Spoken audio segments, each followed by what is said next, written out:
So, Okay. yeah. So the chief deputy thing, which will be brought to personnel and finance. I guess I don't know for sure if I bring it to you guys also. It's not creation of a new position or anything. Right. It's my statutory authority to designate, just like the sheriff has designated his chief deputy. Right. It's more of a The county board comes in where the pay rate is set. correct. Really. Correct. And that's so Clint, when I talked to him yesterday about this, he said that when I get the job description to him, then he will forward that to Carlson Detman, and they'll figure out, what that means there. I really don't know. So when I did the budget, just because Clint says it will be some type of an increase, he assumes that's why I put that placeholder estimate, just kind of looking at in the past when positions that I have had, through the wage study, it was determined, like, there's no such thing as a clerical assistant in my office, despite the fact the county's, their policy still refers to that. I think like 3-4 times I've told them, there is no longer this job, please fix that. And I'm always told by the admin or county clerk's office, we'll change it the next time we revise the manual, and then it gets forgotten. So there's a clerk of court and deputy clerks of court, just like there's a sheriff and deputies. That's just what they're called. Nobody is doing clerical or secretarial work in our office. So that's a done thing. So the chief deputy designation is important in the absence of the clerk, obviously. And it's something that is just proper. It's really proper structure. Do your revenues exceed your expenditures? Of course not. Right. No, our full budget. No, we don't make more than what we I spend. didn't think so. I just wanted. We bring in a lot, Bring in a lot. and I do want to note, because there's been a lot of discussion about departments that their excess revenues come back to the county, like like the nursing home and such. I want to note that last year, with the decrease of what I underspent, and mainly though what I brought in over on revenues was like $100,000 or more that our little department of 3 people gave to the general fund. So in comparison, yeah, we're small, but that's huge. So no, of course we don't bring in more than what our small budget is. We have 3 people. The salaries and fringes are the largest part of our budget. The very next item, almost rivaling that, are attorney fees. And we recoup the attorney fee money. We have no mechanism to recoup our salaries. Right. Okay. So, but we're the only, like, the judge, salaries paid by the state. The DA is paid by the state, the court reporters paid by the state. In the state-county partnership that the circuit courts are, the county has an obligation to provide the local court staff. So, yeah. Okay. All right. Any questions for Stacy today? All right. So that brings us to item number 7, probate department.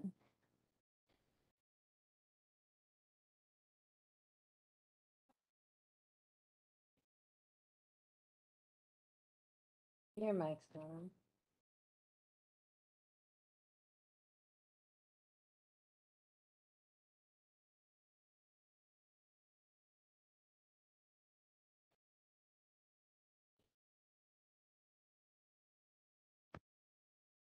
Right now.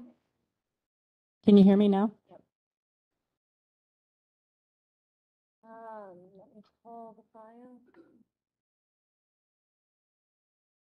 Do you have it in your folder? Have her report? Yeah, We do. there you go. Okay. I just never got a confirmation email that it was received, and so I just wasn't 100% sure. So as far as the budget, we're pretty well on track, actually just a little below, but again, that's normal for this time of year.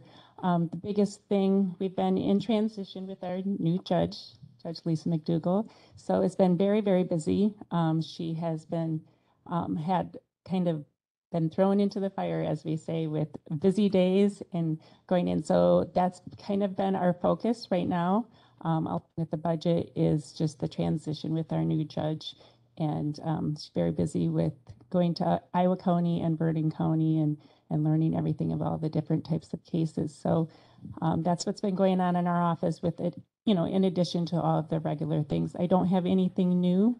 The next year's budget is going to be, a 0% increase with the exception of attorney fees and the wages. Say wages, right? Okay. So in the budget, there's really nothing to make note of. Those two things will be increasing. The attorney fees will be $5,150 was added to this budget for just an increase in anticipation of increased caseload and time, and then the wages, and those are the only things that's changing. Are the attorney fees on your budget recoverable or not? These are ones we pay for guardian ad litem and things like that. Some are. So some people do put in an application stating they're indigent and they are unable to repay, and some are recoupable. So it's a mixture. And sometimes they are not able to repay immediately, but maybe 2 to 3 years down the road, they then get into a position where they are able to repay. All right, thank you. The only thing I was going to make notes on our budget. So my last two deputies have, and this is just a note, nothing's going to change, did not take health insurance. So in my budget for 2023, there is not health insurance for my deputy because neither of my deputies have taken health insurance. If in the event that I have spoke with them, I don't foresee that changing, but I just wanted you to be aware that that is not in the budget. If that were to ever change, we would have to address that at a later time. All right. Any questions for Register and Probate? All right. That brings us to the district attorney update. I do not see her online or in the room, so we'll assume all is well. She's attempting to fill that position, the new position that we authorized. Well, she filled it, and now she's got to fill the vacancy. So that brings us to item number 9, emergency management. Good morning.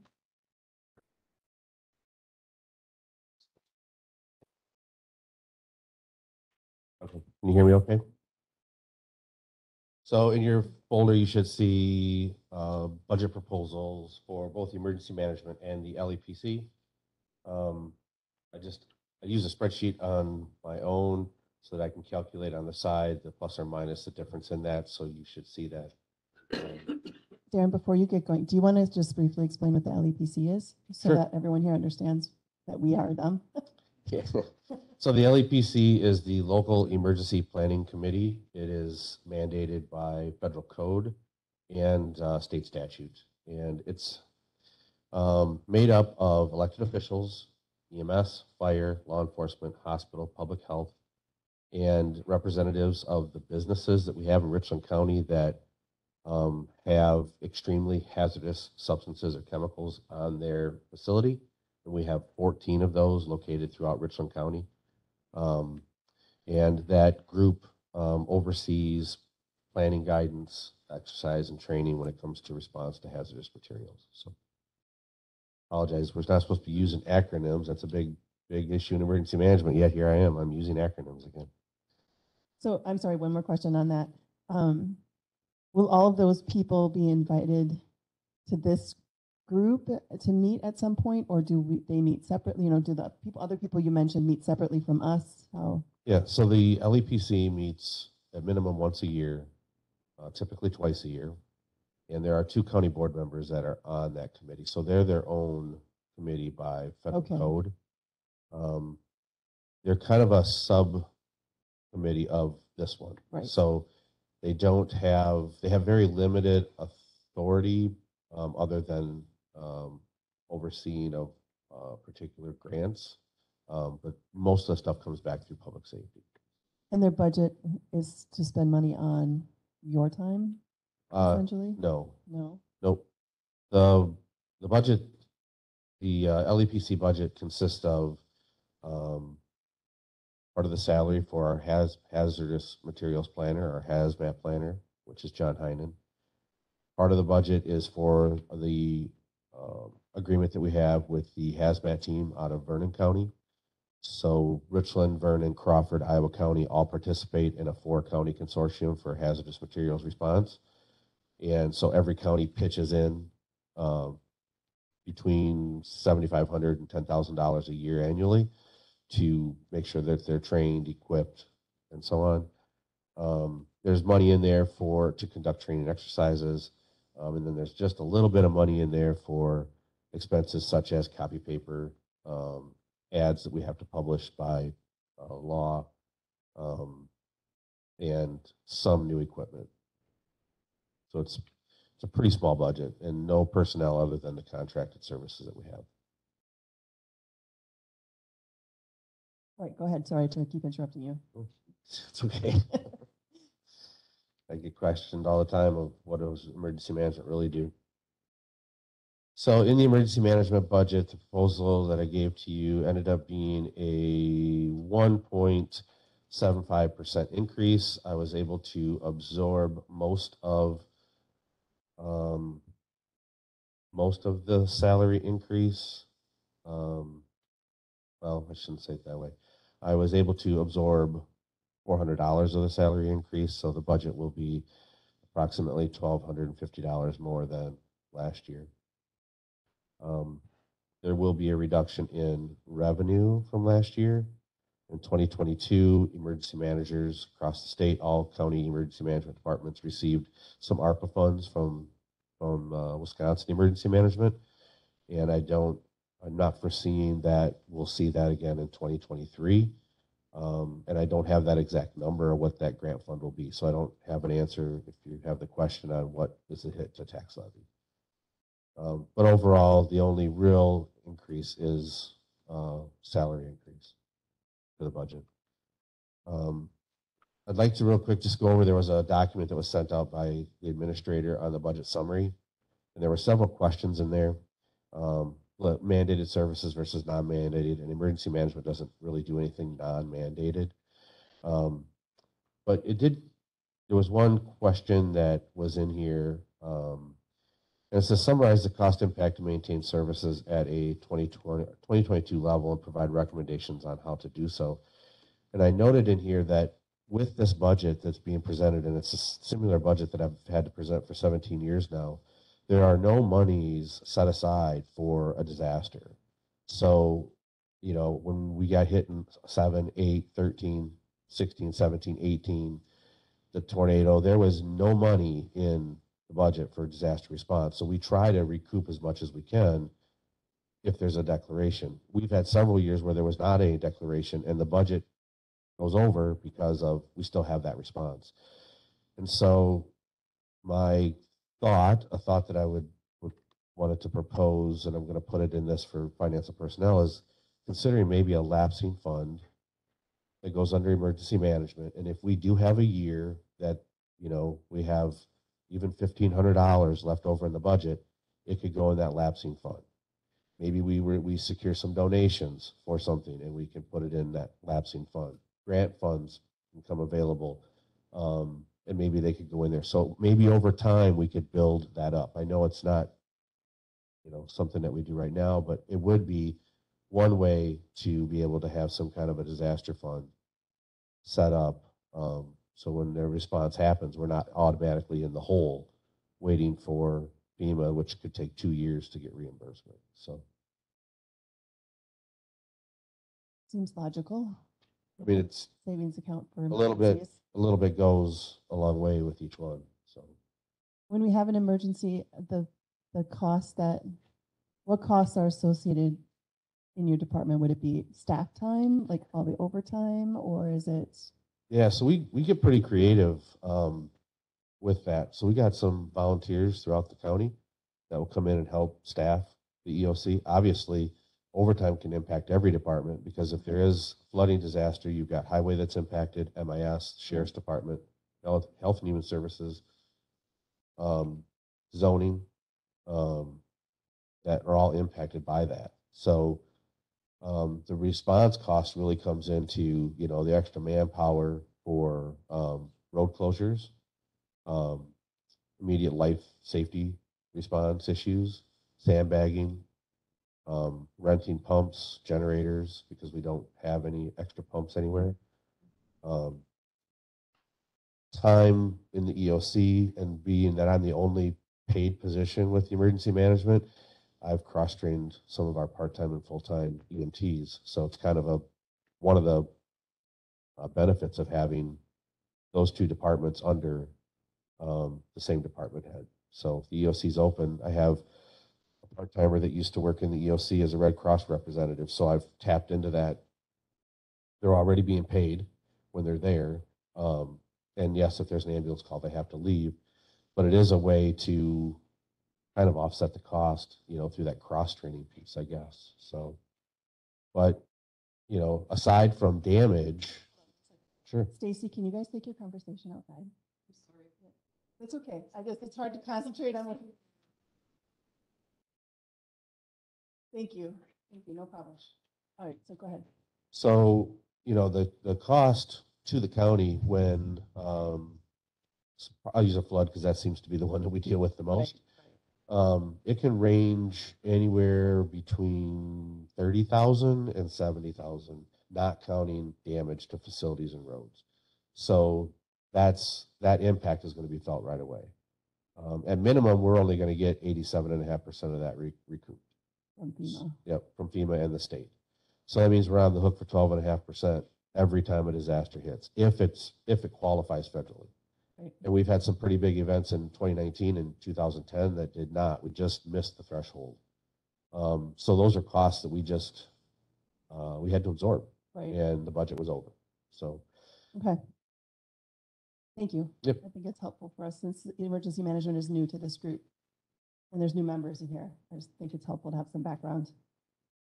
Did you want to move on to the?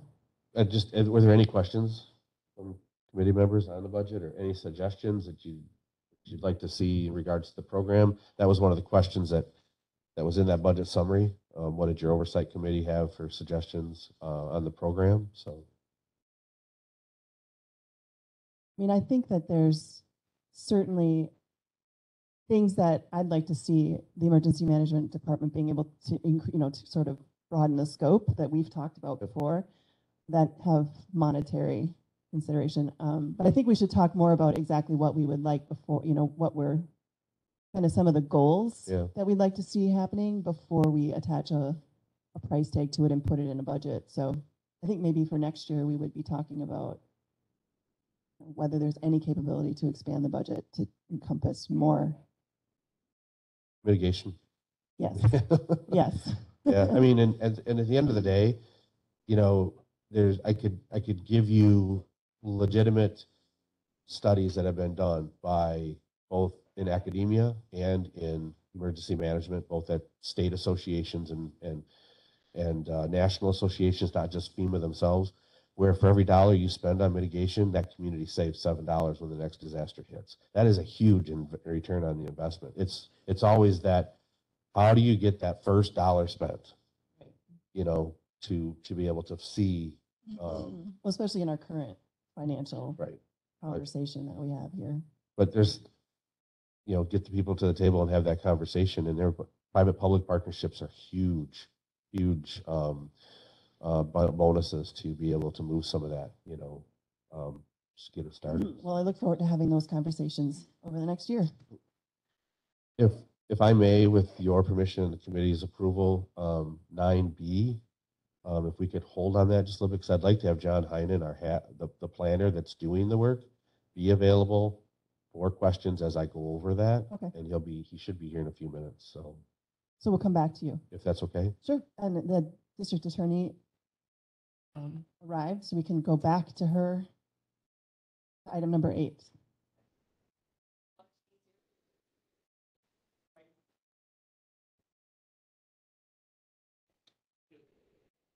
Pull it towards you. And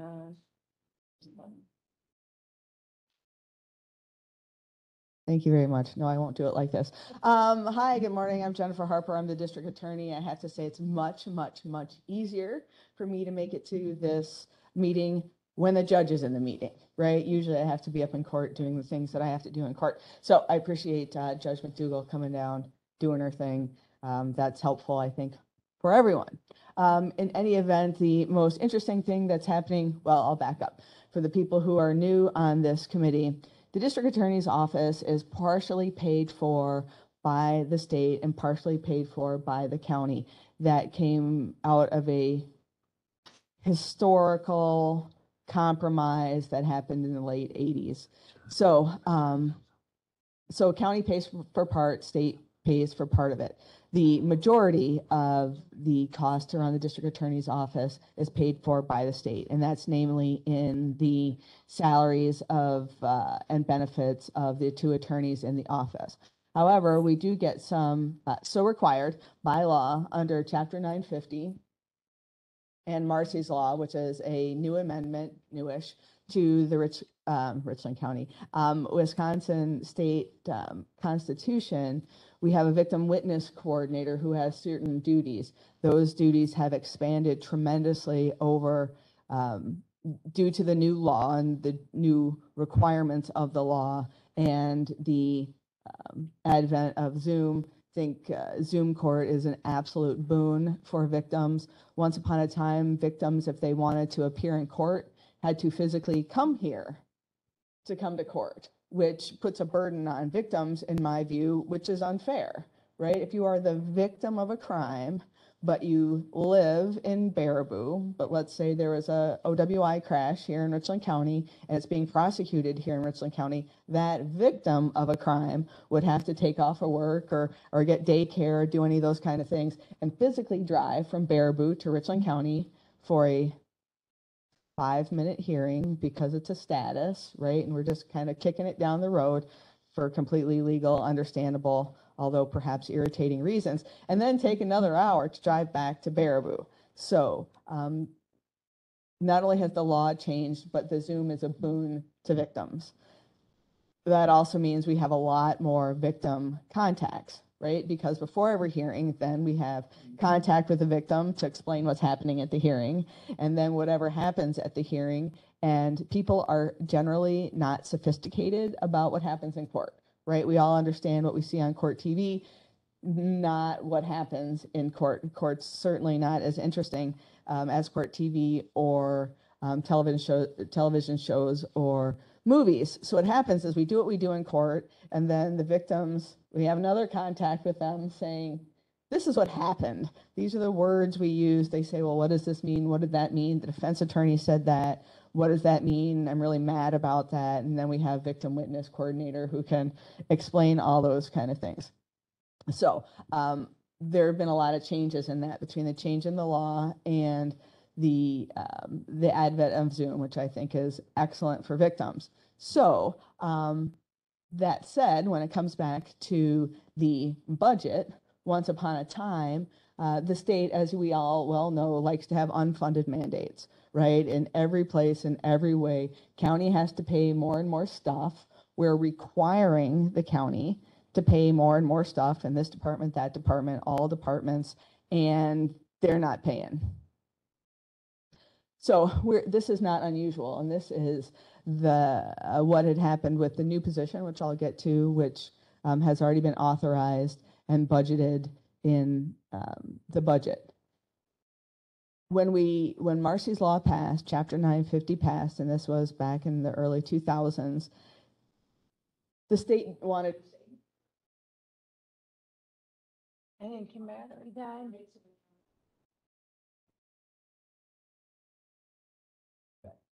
So the state didn't want to say, oh, this is an unfunded mandate. This is very important. We're going to put money towards it. And what happened with that is it became an increasingly unfunded mandate over the course of time. At one point, it was 100% reimbursement for this position. Great. And then maybe the next year it was 90%. And then at this point, it was this percent. So over the course of time, that has really been reduced. The last time I heard, it was 35% reimbursement, which clearly is not very significant. We actually had to change the ordinance for doing our part of the funding for the victim witness position, but it was mandated, so the county had to say we gotta fund it anyway. It fluctuates over time, the amount of money that we get reimbursed for the position. So sometimes higher, sometimes lower, partly because once upon a time, the amount that we got paid was tied to the revenue that the state got through fines and forfeitures for crimes that had victims, right? So I commit a crime, there's a victim, I have to pay a fine and forfeiture to the court. I do the fine and forfeiture, and a little tiny bit of that goes to the state, and then the state sends the money back, and it's this big shell game,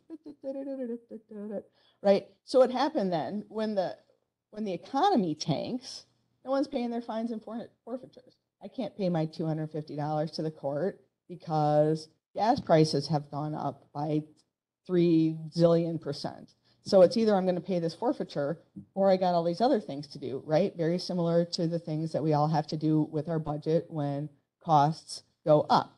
What happened then is the amount of money going to the state that came out of fine and forfeitures went down. If people aren't paying their tickets, state's not getting their revenue, county's getting less back. At some point within the last couple of years, they have found a permanent income stream, permanent enough, that is not tied to fines and forfeitures. So now we're getting something pretty consistent rather than being at the vagaries or the mercy of who's paying what, who's in the court system. So we're getting regular money now for the most part. And for the last couple of years, for reimbursement for the victim witness coordinator's position, we're getting about $36,000 a year back. We don't have an income stream in the district attorney's office. We shouldn't have one. It's inappropriate to have one. So when those monies come back, they come back to the general fund, which is how it is, which is, I'm not in the business of making money, right? By law, by the Constitution, and by a historical case, the rule and job of the district attorney is to be a minister of justice. We don't represent this person or that person. We represent the county and the state as a whole. I'm not in the business of generating revenue. But so we do get money back from the state, though. And not only do we get reimbursed, so we're getting about $36,000 right now, pretty consistently. We also get reimbursed, for the amount of a percentage of paper that's used for victim witness operations and for part of the pens that we use and this, that, and the other things. So state pays for the lion's share of the operation of the DA's office. I think last time I checked, it was about $450,000. Clearly, our salaries are not anywhere near that, but the benefits, health insurance pays for the lion's share of that. There's some portion that gets reimbursed to our office. So that's not the salary and benefits, that's a reimbursement. And then it comes down to the funds that are paid from the county to run the office. That has historically run around $100,000, right? So less than a lot of people's mortgages. Most of that is paid out in salaries and benefits to the 2 people that work in our office as staff. And of that, only $6,000 was not salary and benefits. So I was running a law firm on $500 a month. Pens, pencils, the extra pencils when I break my pencils, all those things were being paid for by about $500 a month. So the county's paying a very small percentage of what happens in my office. Now, because of the change in the law, unfunded mandate, we have a lot more responsibilities to victims. And I just went through sort of what the change in the law has done, right? It was simply not that easy. There are a lot of other things which I haven't gone through here, which are requirements. So now we have it was passed 2 years ago. This is the first year that it was budgeted, a victim witness legal compliance, not officer, but coordinator in my office. When we changed to Marcy's Law, the state on its own hired 12 new people, 12, to take care of Marcy's Law. Everyone said at the state level, Marcy's Law means nothing. It's not going to cost anything. It's not going to do anything. It's just going to change a couple of words. Not true. Been talking to this county about it for how many years, that it is not true. It's going to cost the county. It's going to cost the state. So now we have all those legal compliance people at the state. The law has not been sussed out by case law. So we have this pile of law that we're supposed to be compliant with, and no one, even at the state level, really knows what we're supposed to do. Exactly, right? So they have best practices. When this comes up, maybe do that, or maybe do this, or maybe do that. That's all great, except for we can be sued, right? No one likes lawsuits. We can be sued for whether or not we comply with the law. Chapter 950, constitutional victim witness provisions. That's a problem when the state can't tell us what we're supposed to be doing. So the new position is legal compliance, right? This is the person who goes to, finds out from other states. What are other Marcy's Law states? What do you do for compliance? Goes to her, and goes to the other victim witness people in other states. Works with the state here to say, that's great. Best practices are what? Tell me what best practices are and how we do this. And we will do that, but we're not going to play this game that, we're required to do all these things. We can be sued for doing, if we don't do these things, which are mandatory and required services that we are supposed to provide. So that new position was created. It's an unfunded mandate, essentially. And if we didn't comply, then we get sued, right? So that's the hammer and the, I was going to say that's the carrot and the stick, but it's really the stick and the stick. Anyway, so we have a new position. Yay, funded, great. And now we have a new person to fill that position. So it was funded from the beginning of the year, the position, the benefits, all that kind of stuff started back in January 1st. But as we all know, it's government, and out here in Richland County, sometimes it's difficult to get people who are going to apply for positions, and sometimes the money out here is not consistent with other positions. We only had 3 people apply. One of them had 0. So that person, so legal compliance is actually going to be the supervisor to our victim witness coordinator, who we've always had.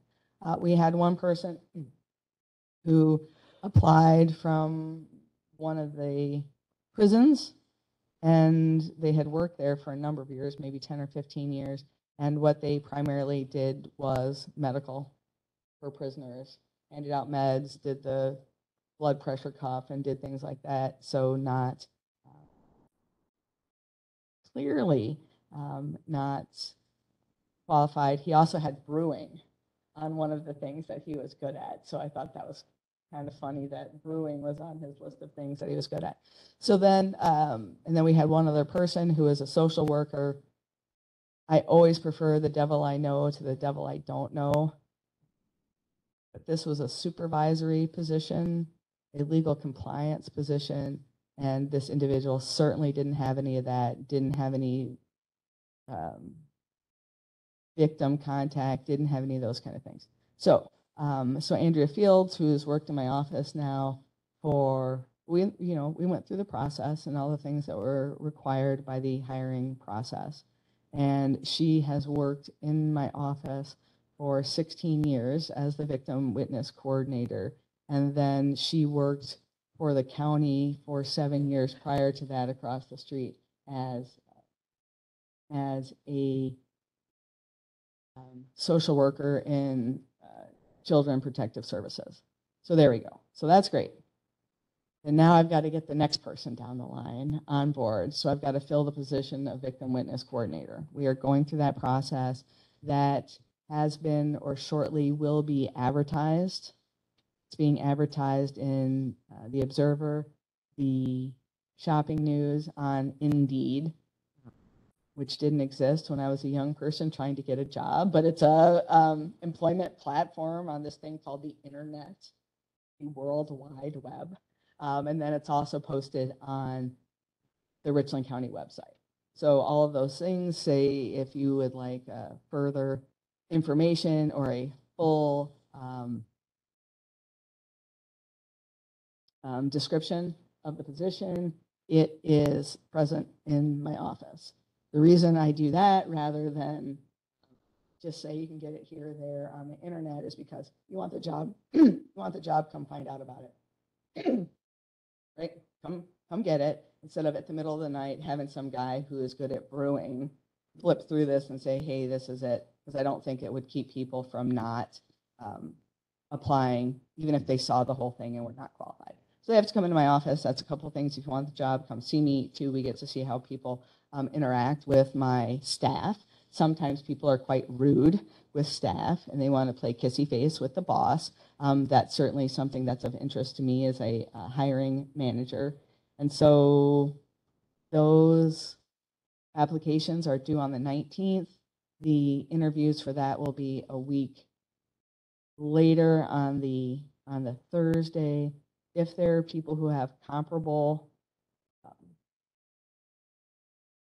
experience and it becomes a toss-up between people who have comparable experience, and so then we have to kind of go down the line for employment, then the interviews will be the next week. If that's not the case, I'll tell Clint and I'll, Madam Chairperson, that there's only one person I'd like to hire, and that what was done in this last position. When we fill that position, if it's done by someone else in my office, then I've got another person I've got to go ahead and try to hire. And so that would be our legal secretary. So this has been a long process. And actually, this is the most I've ever talked in a meeting, as you will well recall. It's because we have new members. So I'm hoping we will be fully staffed by the end of the year. Once upon a time, I was hopeful we would be, if you recall, fully staffed by March 1st. Certainly a delusion on my part, but it's been budgeted for this year. So I'm going to be under budget by, I don't know, $50,000 this year, and that's never happened. So at least on paper, I'm pretty excited about that. Although you'll all come back to me and say, that's great, but there's this hiring thing. So that's what I know about the process at this point regarding employees, employment, the positions in my office. It's taken a really long time to get to this point, but we are getting to this point. So the only other thing on the district attorney's plate is I wish the judge was here, because then I could, say the things I've been telling her every day, all day long. What I think right now is going on with the transition, I would consider it to be beautiful chaos, right? So the system is being changed pretty substantially regarding a lot of things. It is headache inducing. It is headache inducing. I'm editing here, and that's why there's pauses. But we'll get through it. It'll get done. When we're going to a new system, it's a little clunky in between times, but we're working through it. The judge is very amenable to when we say, you're killing me because this doesn't work. This thing that we're doing here doesn't work for this reason or that reason. And she comes back to the stakeholders and said, oh, I can see why that's important to a stakeholder. So we'll get through that. Very boring and a lot of talking. All right. Well, thank you. We appreciate you stopping in today.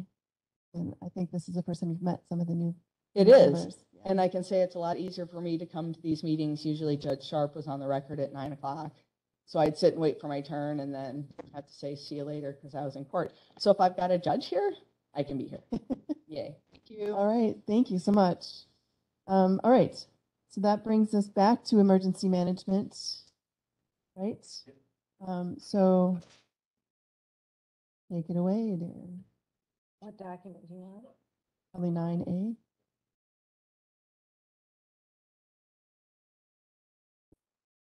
Nine A or 9B, sorry.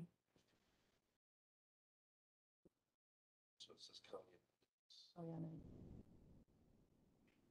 Yeah.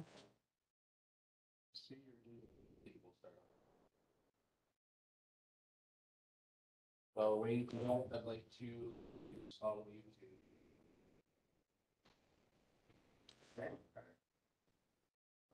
Fortunately enough, it has just failed better.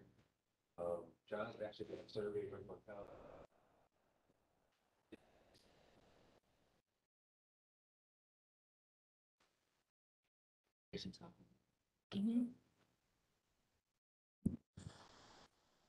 So John's actually been serving Richland County in the capacity of the chair of the local emergency planning committee, and serving as a member starting in 1999. So in 2009, he ventured on his own and started a consulting business. He's got experience in both environmental health and safety, engineering, and chemistry, and he's wrote many plans throughout his career. So he's been a huge asset to me in my office since 2005. So John is the one that is working with me on updating our county all hazard mitigation plan. And so what I wanted to do today, it's partly mandatory by law that we do this, or by the, well, under the grant guidance. But the other thing I think is important, and hopefully maybe you can see what we're doing as far as mitigation. So the county's all hazard mitigation plan is a plan that every county in all of the states and the territories have to have in order to receive money during a disaster. It's updated every 5 years, and it really focuses in on the different hazards that we have in our local area. And then the majority of the work goes into two documents. One is Appendix C, which is summary of mitigation strategies. So as you're looking through that document, you will see mitigation measures or strategies that we've come up with via public input, surveys to municipalities, surveys to utilities, surveys to public safety entities. And C really summarizes what we've done. So it's basically a completion, or it shows where we have managed to either complete or at least start working on some of those.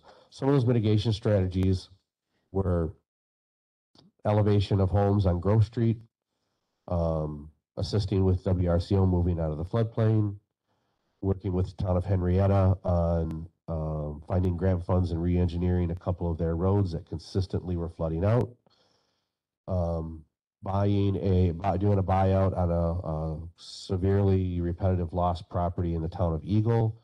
The homeowner had 13 claims in 14 years on her flood insurance, and so it was constantly underwater.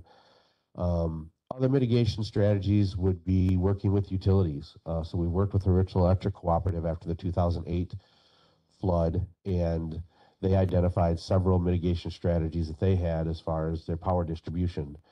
And most of those were done directly via funding from the cooperative. But it was a partnership between REC, Shannon Clark, and myself in doing that. So you can go through this, and it kind of breaks down the different hazards that are there. The beginning section is all hazards, and goes on to drought and dust storms, fires, forest fires. And in the document, you'll see highlighted in each category a new strategy. And that's where I'm hoping that I will get input from you folks, and hoping that we get some input from the public. So I'll be putting an ad in the paper for next week, and this plan will go out as a draft for public comment. And it'll remain in public comment until we meet again, and then we'll incorporate any strategies that we find. So as you're looking through this and you see a category and it's highlighted new strategy, under that category, if you as, an individual that lives here in the county, see that, please share that. Share that idea. You can do it in writing, in email, in conversation, however you want to do it. You can speak to John or myself, and we'll get it documented in here and see if it's viable. So in in Appendix C, those are all projects that we have completed or we are working on. And there have been many of them going back to 2007. 2007 and 2008 alone, we were able to secure $3.3 million in recovery money. And we put that to good use. Appendix D is a report. I'm sorry, Appendix C are strategies. Appendix D is a report on those strategies that we have completed. So when you're looking at D, you can kind of follow through on where we're at with that specific strategy. Did something change in it? One example of a change would be the Lone Rock Airport and the flooding in that area. That was identified a long time ago in our mitigation plan. And one of the options that we came up with was to possibly start was it a drainage district, John? Yeah. So be a drainage district, which would comprise of any of the property owners in that area that were affected. But we realized that based on how many property owners were there and how much the project would cost, that would be a huge burden on them to have to bear, because they couldn't go outside of their drainage district to secure any funds. So that has changed. Obviously, there's a lot going on down the airport. A lot of that was spurred on by the previous county highway commissioner and representatives from both the Richland County board and the Sauk County board, along with the airport. So that's a strategy that was identified. We've been trying to kind of take notes and put that in there. Again, if you see things in here in section D that you have questions on or would like more information on, I'm more than happy to answer any of those. These two appendices don't account for the whole plan, though. The entire plan is about 294 pages. So that whole plan will go out for the public to review. Any board member can review that as well. But I felt for you as a committee member, it really gave you the nuts and bolts of the plan. It's what are strategies out there that we're looking at, and what have we accomplished since we developed this plan going back to 2009. So I'd take questions. Yep. Am I on? Okay. So what is the interaction of your department with, let's just say, the highway department, in that when they're redoing or designing or figuring out roads, to make sure that if it's flooding, like, are they aware of every single area of the flooding so they don't need to really interact with your department about like historical flooding? Or, I mean, because that's typically what damages our roads, right? Would be flooding. Yeah, I mean, we create binders on all the disasters. We started doing that in 2016. Highway, Sheriff's Department, and Emergency Management. We know, depending on where that storm is going to come over, where it's training across, these are the county roads that are going to be impacted.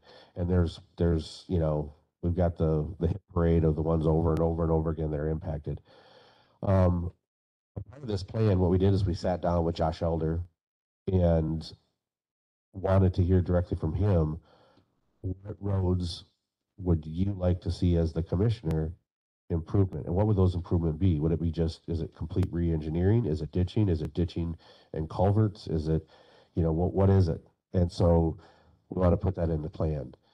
In the disaster, what many people think is that when that road is impacted, we can upgrade it and fix it then. Someday, I hope and pray in my career, the federal government and FEMA will finally understand that instead of replacing it and repairing it back to what it was, they would save a lot of people a lot of money if they would just let us re-engineer it and redesign it, which would mitigate against it. But that's not really the case. They don't allow that. They only pay for up to what it was before. That's where mitigation funding, mitigation grants come into place. But the state sets the priority on those, and buyouts, elevations, relocations, storm shelters, those are all top priority. So to answer your question, yes, we know which roads are. I interact with them on every disaster, and we do try to incorporate some mitigation on each repair, but it doesn't always work that way. So even with staff turnover, there's written documentation of this information so that Yes. if you were to leave, Yes. or we've had turnover in the commissioner position. Yep.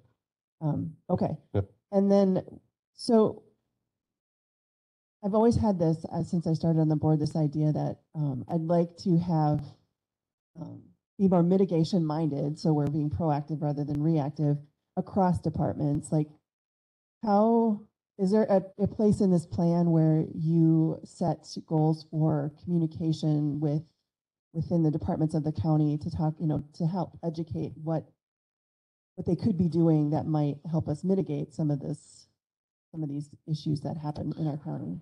Yeah, so that is addressed in one of the other appendices, and in years past, before coming onto this committee, in years past there wasn't that much engagement. I mean, there was always engagement between us and highway, us and utilities, but not so much that engagement or continuous involvement.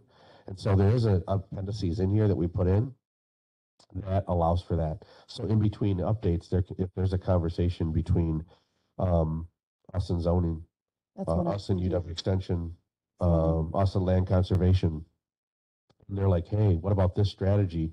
We can incorporate that and kind of track that and log its progress as it's going, and make that appendices a living document, which would then really make this plan an actionable plan. You Right. know. Because I was thinking specifically about land and zoning. Now those two departments are combined in one committee. And I think land use, how we use the land, has great impact on what happens when we have an extreme rain event or whatever. So I was just thinking that maybe there's some educational component to what we're approving for land uses, or what we should or should not be approving for land uses, if we want to be a little more mitigation minded. Yeah. So I don't know if that's somehow captured in this plan. We put in the plan as a mitigation strategy this time around, zoning strategies, and then, in the comments section, just, continue to investigate and bring forth for resolution or ordinance common sense, zoning practices. But it doesn't go any deeper in that appendices. I think it's H, John? G, okay. In G, that new appendices we put in, that's where we can start putting those conversations and those pieces and allow it to become more of a living document. I mean, I chair land and zoning, so I will probably be asking you to come and work with that committee to help us understand what land use decisions we're making that are good or bad, Yeah. or whatever. Okay. That was all of my questions. Although I did see there was a couple, like there was one under the forest fires. There's a comment where it says provide ample training for volunteer firefighters for large fires. On the far right column, the last sentence of that first paragraph says, or Richland Center to host in 2015. I'm assuming we know whether you hosted and whether they hosted. Yeah, there's still some editing that we're going to do between Okay, there's a couple of places, so Yep. I can give that to you offline if there's. Yep. So if you notice anything like that, so that's actually should be listed as ongoing. DNR comes out. I meet with the fire chiefs on a quarterly basis at their fire chiefs mutual aid meeting, and they bring up suggestions for training there. And then it's also just working with DNR to bring in, for forest fires. So we're right now working with Wisconsin Air National Guard and Wisconsin Emergency Management to bring in those resources and to work with fire departments on how to utilize them for search and rescue, surveillance if there was a wildfire in our protection zone. So that's another training that we're trying to work through. But Okay. yeah, please share with us if you see stuff like that, because we've got 2 sets of eyes on it. We'll still miss things that need to be corrected or edited. All right, Supervisor Voice. Yeah, I just have one question, and this is really picky, but I'm just curious. Under explore options for buyouts and elevations, it's, what page is it? And are you in C? I'm on C. Okay. Um, a lot of it is originally talking about flooding and stuff, but so it says, look for options for one private rental property, Grove Street in Richland Center. Uh-huh. And I mean, why is it being bought out and what would you do with it? Okay, so it's under the buyout and elevation, so we wouldn't want to buy it out. If you go on South Grove Street, it's dead ends. And when Center Creek floods, all of those properties were flooding.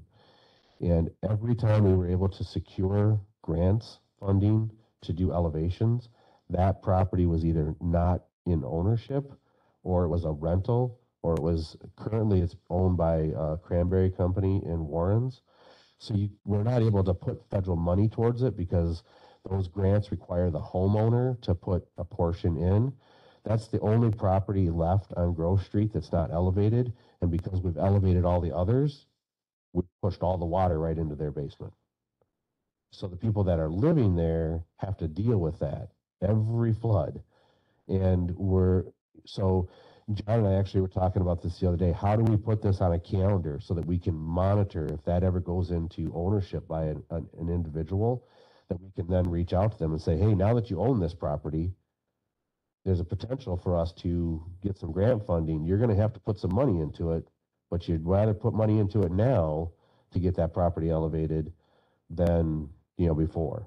So that's why that's in there, is to try to get them elevated. Then all those properties will be up out of the floodplain, no damages. They can shelter in place during the flood, and we won't have to be spending more taxpayer dollars on repairs.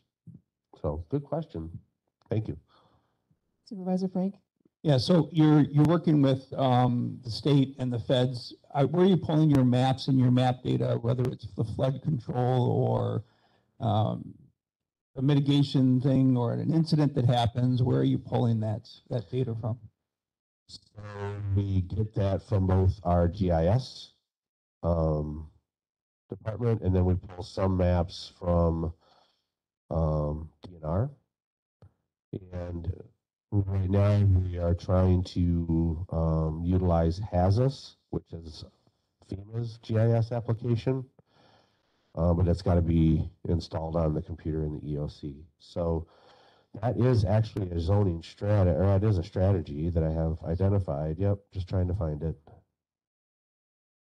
Continue increasing the county's GIS mapping capabilities, which are used for vital purposes such as emergency planning, response, government decision-making, and sound land use policy and development. So that is under flooding and dam failure.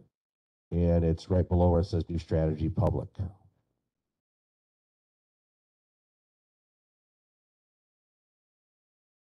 I enjoy the questions because it gives me an opportunity to explain what we do in emergency management.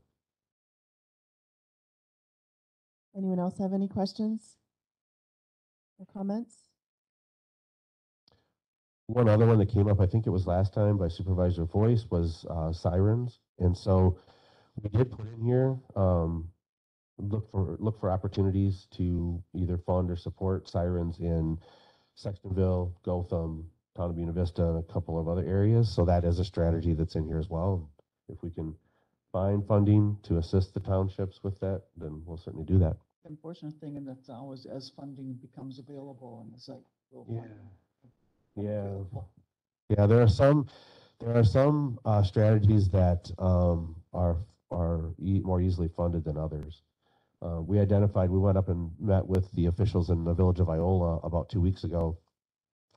They're starting to incorporate floodgates in their community, similar to what Darlington had done when the Pecatonica it floods and it really protects some of those more historic buildings in that area. So they've started, but that's a high priority on the state's mitigation. So we're going to try to assist them in securing grant funds and do the engineering to complete that. So that's on our 2023 docket. Any other questions?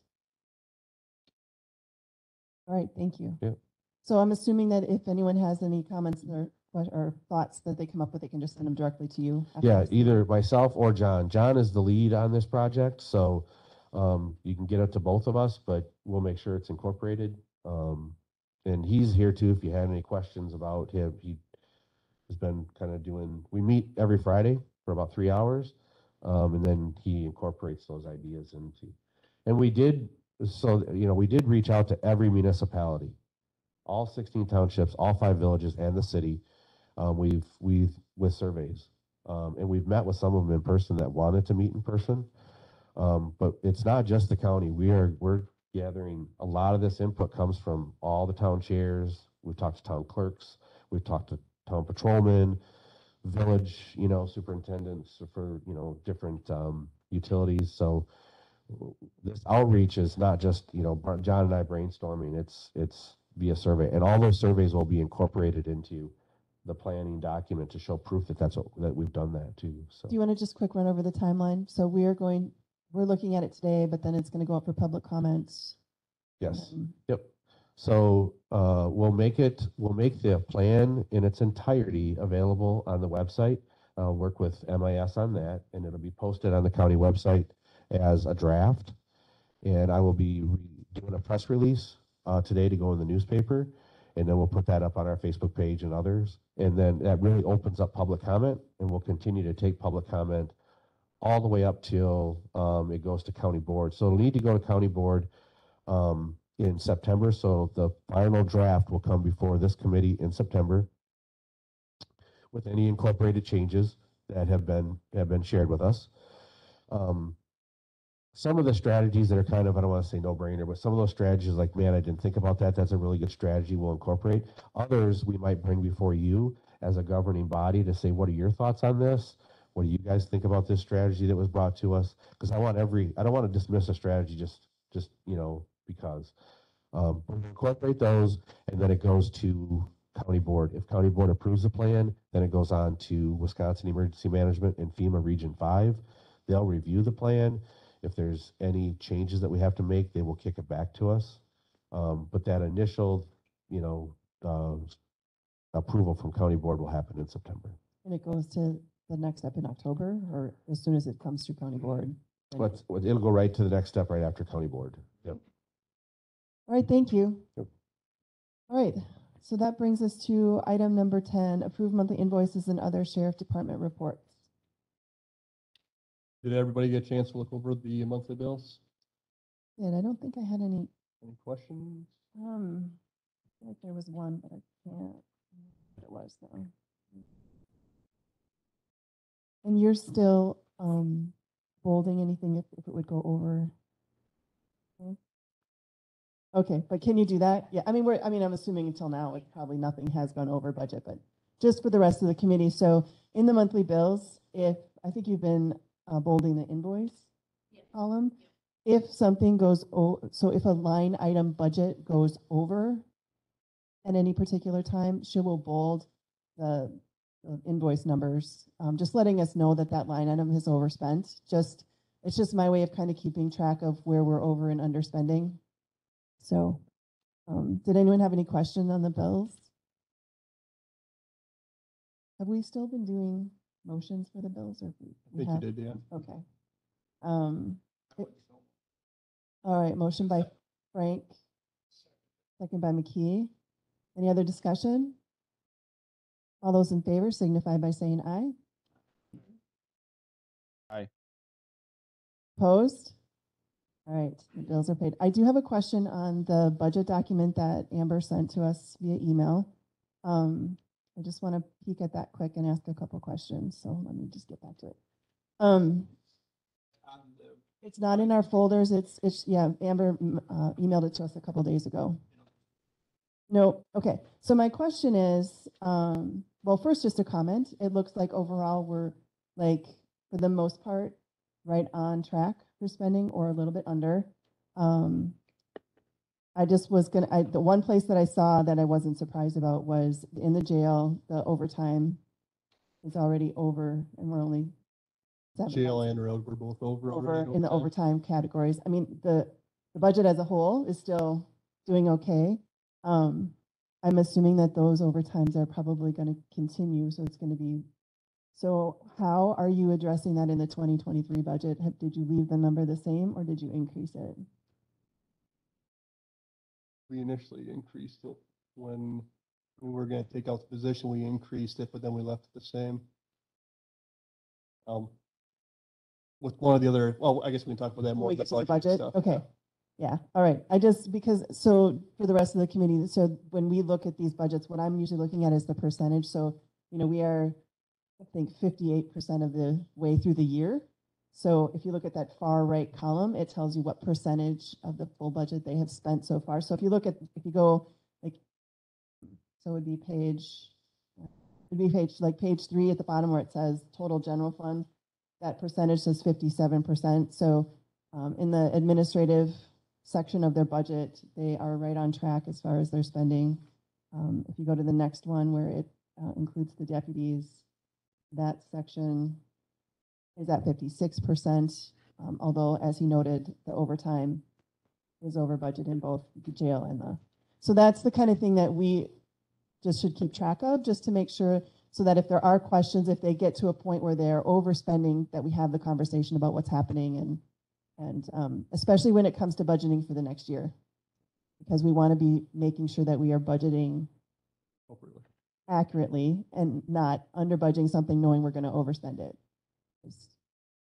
That's not exactly the kind of accounting we want to do. So, all right, so that was just my question. I mean, it was just more of a comment that overall the numbers look good. We're right on track, but we definitely have some overtime things, which is not a surprise to anyone, I don't think.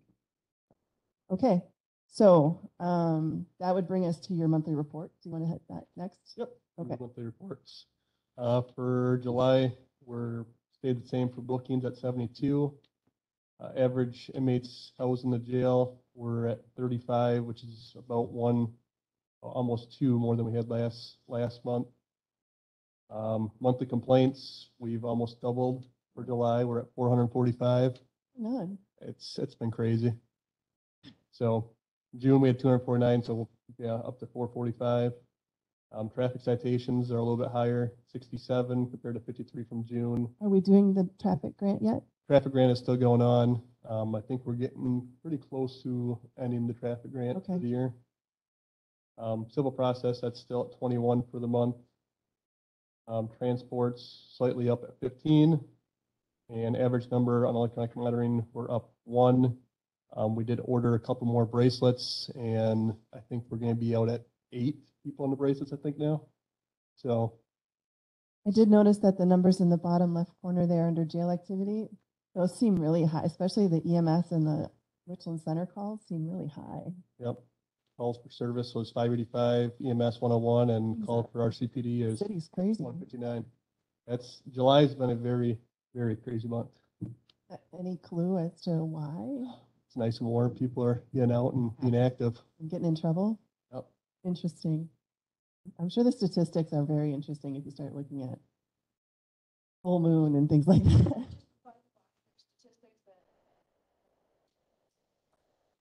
You're not, the people online can't hear you. Sorry, We want to make sure everyone can hear me. you're not on. They're turned off when you're not speaking.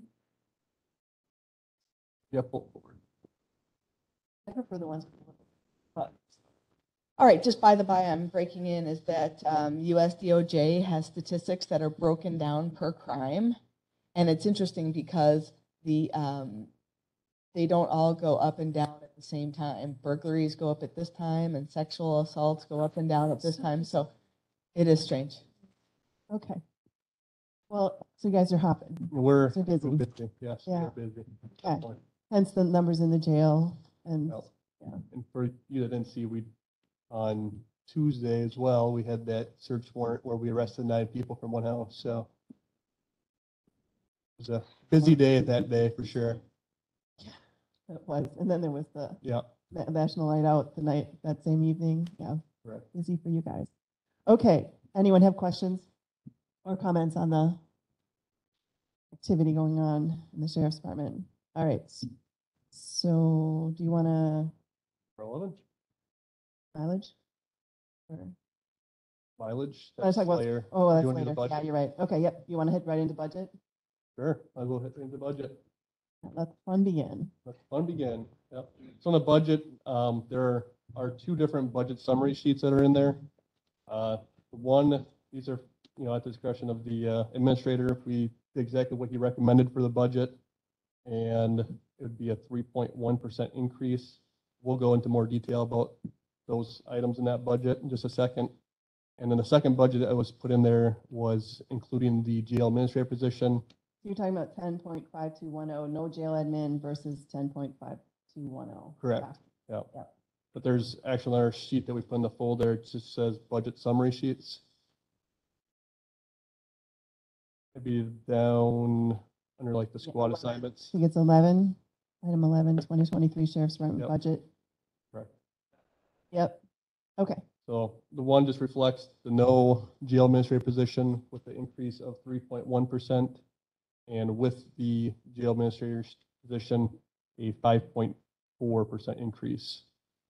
So just to remind the committee, the Sheriff's Department has been talking about the fact that we are the only county in the state that does not have a jail administrator. I should correct that. We have a jail administrator. It's our sheriff.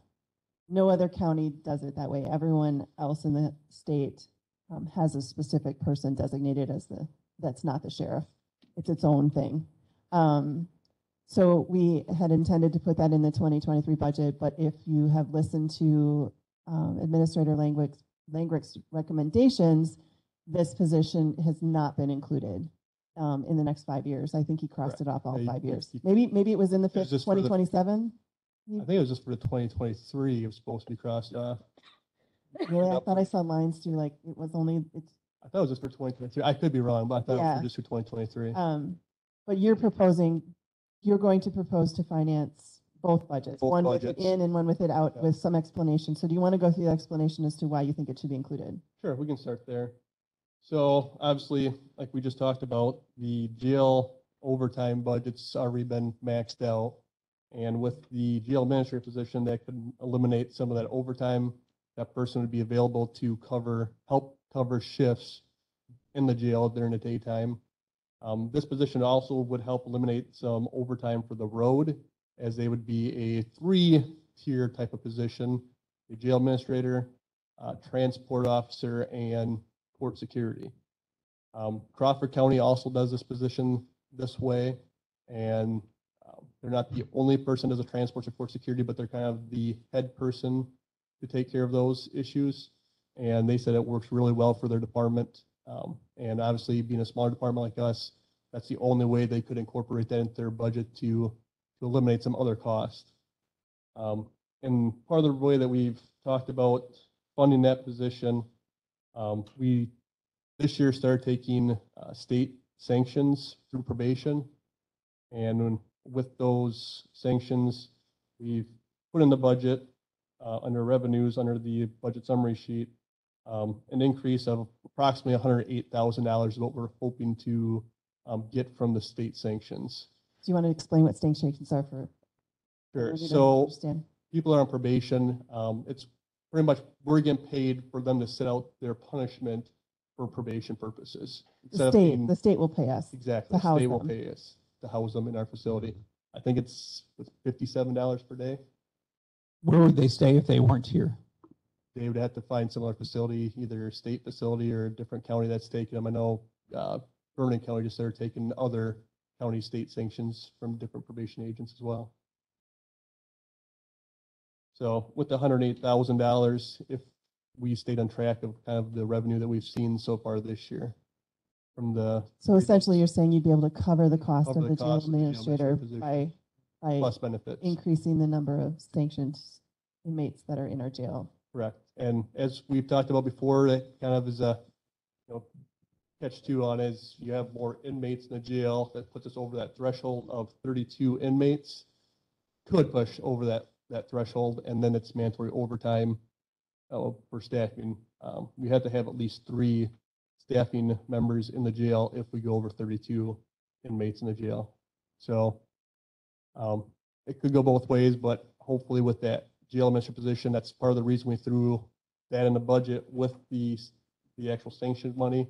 I'm not sure if we would be able to continue to do sanctions Without the position. without a position, just because of staffing levels. And what kind of, so the 108,000 would cover just the cost of the jail administrator, or would cover the cost of the jail administrator plus some overtime? It would, 108, yeah, it'd be over what they would make benefits, salary, and plus some Be some overtime. left over for overtime of the rest of the employees. Correct. So you're saying there's going to be a 5.4% increase with the jail administrator. Are you calculating in that $108,000 in that 5? Yes. Okay, thank you. Well, wait a minute. So if it shouldn't go up at all if your revenues, although I suppose in our budget, We you have the can't count the other- revenues. No, the revenues are still counting there, but there's the other budget increases from, say, well, we can go into the rest of the budget. We can talk Okay. about those other increases.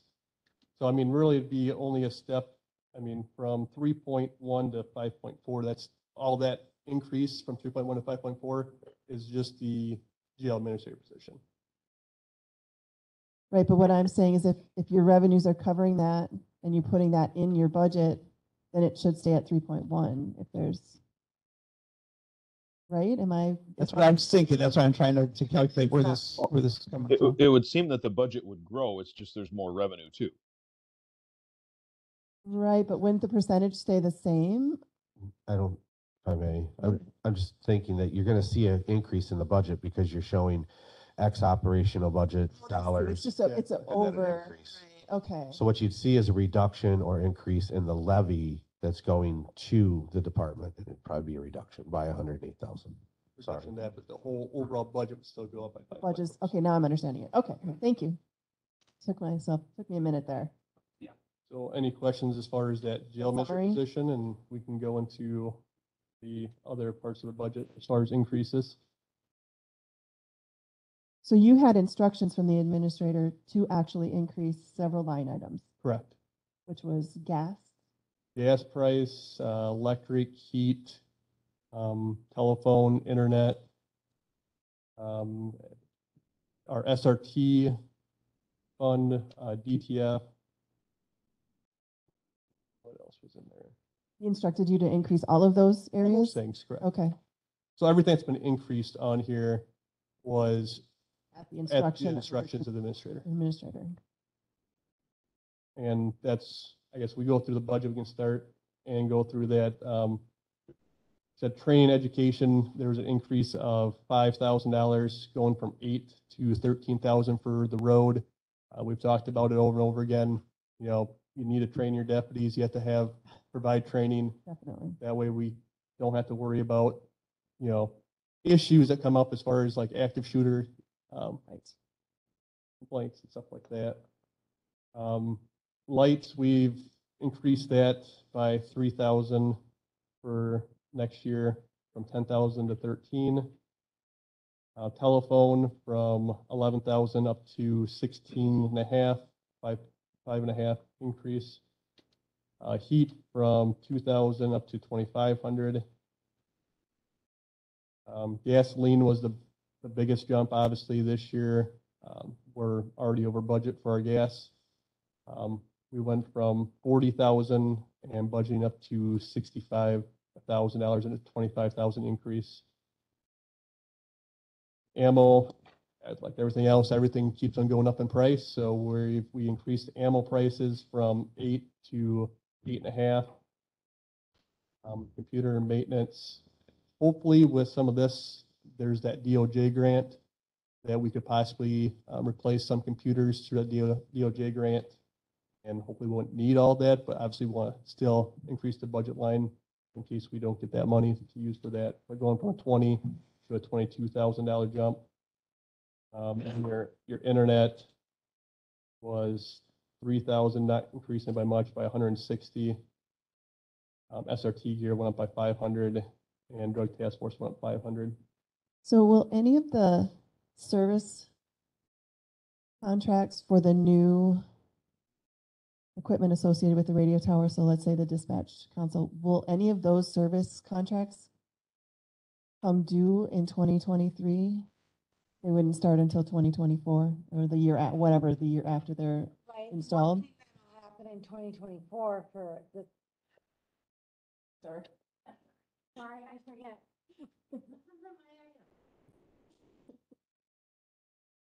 In 2024, you're gonna start seeing your payments that are not covered for your 911 maintenance, and there's one other one that's associated with that that was covered under the initial $250,000 that we borrowed. That money will be gone in 2024, so you'll have that added on, but that's not. But that's not, so that's what, I just wanted to make sure that we aren't gonna have any of those maintenance contracts come up in 2023 from all the new, because we know the radio tower maintenance contracts are gonna be higher and significantly higher. Okay, I'm sorry, keep going. Well, since we've interrupted, can I interrupt? Yes, go ahead. Getting back to fuel, I know it's significant for everybody. I've got a friend, a state trooper. Well, this was back in 2007, but we monitored mileage. Are we limited on the deputies to mileage? Like state troopers his car, he was limited to 90 miles a day. Do we do anything like that to help control this cost? We have never regulated as far as how many miles a deputy can put on in a shift.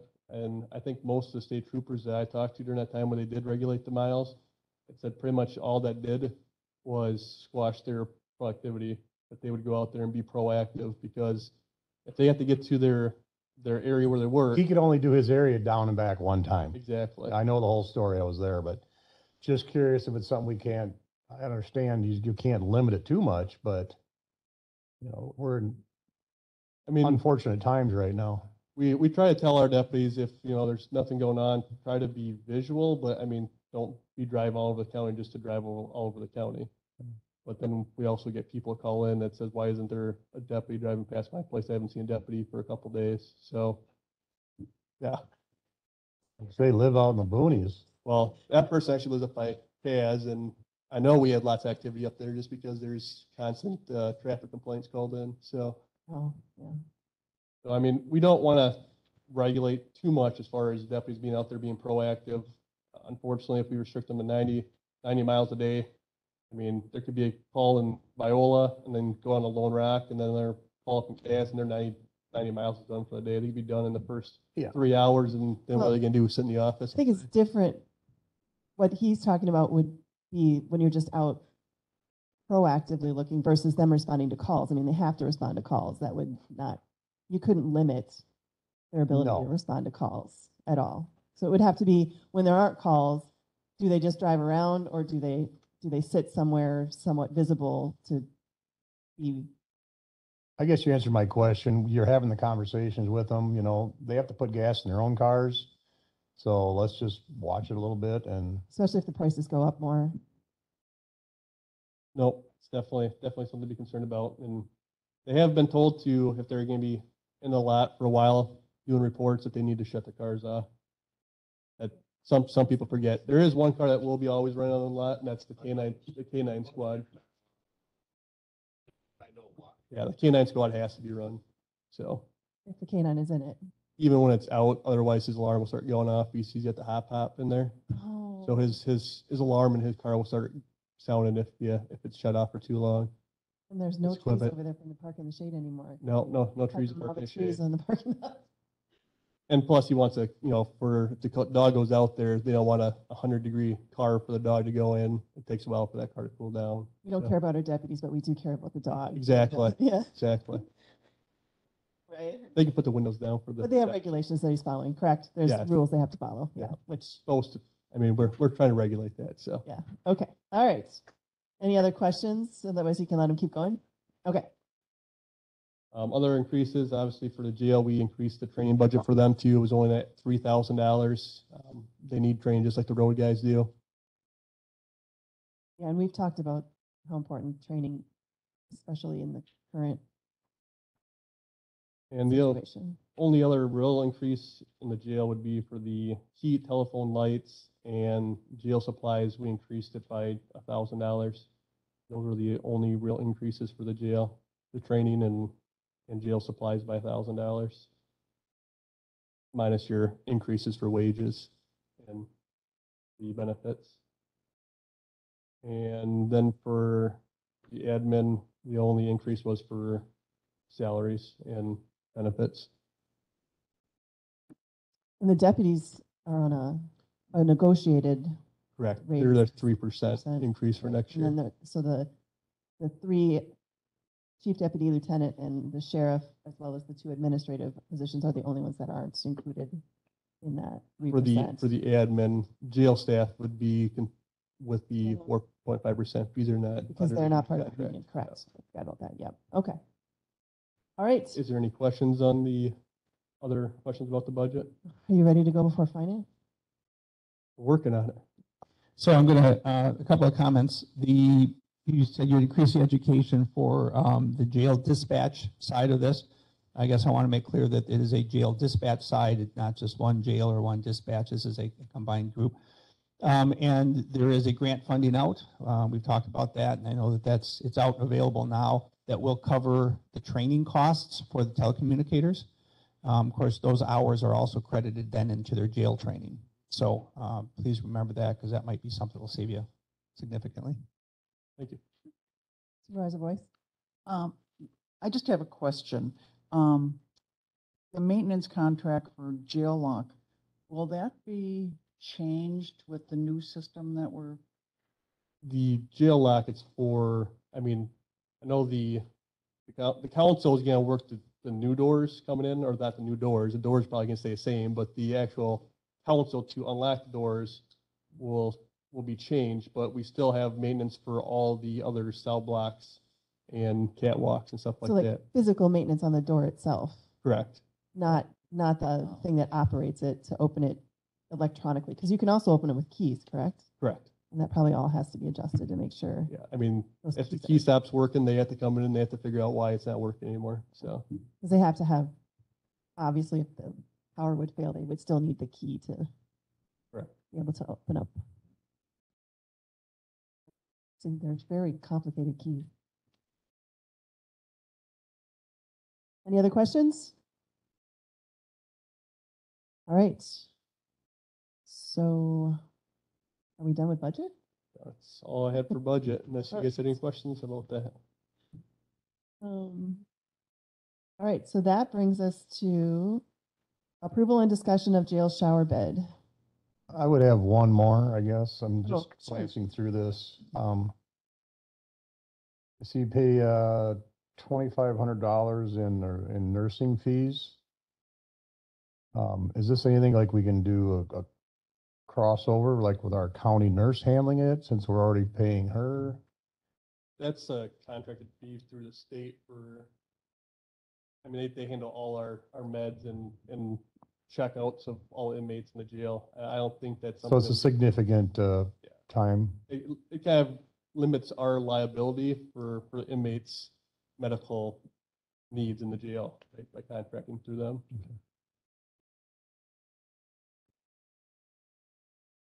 Any other questions? All right, so the next item would be the jail shower bed. So just to remind people, this is something that we got written up for in the last inspection. Correct. Yep. So we are going to repair this to Yeah. become in compliance with our recommendations of our jail inspector, Jail inspector wanted to see this taken care of before the next inspection, so which is in October. it's in October. So as long as we can show at least that we have somebody contracted to do this. We did make contact with, attempted to make contact with 3 different companies. One company that we have a bid for, they came right away and talked with the sergeants, sheriff and myself. There's one, I think it was like Badge or something, that we called. They took 2 weeks. They called back, said they'd be here the next week, and then never showed up. And the third one never responded back. So the only bid that we got, they didn't submit an actual cost to do the shower. They did it by square foot is what they bid out. And at that second page of that bid, with the measurements per shower, including a ceiling, would cost $2,646 to do the shower, which is better than I was actually expecting. I think we budgeted 10, or We're thinking $7,000, yeah. And we only have one shower that we need to do? We're doing 2 showers, so it'd Gonna say be, at that price, maybe, because I know one was really bad and one was sort of not that bad, but not great. yeah. The plan was to have them come in and would do the two A and B block. Mhm. We'd move all the people out, and then at this rate, we could actually schedule them to do the other block, 2 blocks, maybe next year. And they also had talked about the jail room tables in there, that they're all flaky and they look pretty gross. And that's the second part of the bid. It costs approximately $560 to put some type of material on top of it. It's got a coating on it, and they said that they've done this in several other jails, and the inmates can't pick that away, and it's stayed looking really nice for several years at this point. So figured it'd probably be worth doing since they're in there. The inmates have to be moved out for several days anyway, just to take care of both those Shower. things. So you're looking at $3,200 roughly for a shower and a table. Correct. Is this jail assessment money? Correct, and I printed that off as well. And currently we have $70,317 in jail assessment fund to pay for this. So 70,000. 770. Okay. And so is there a reason that we wouldn't just move ahead and get them all done if they need to be done?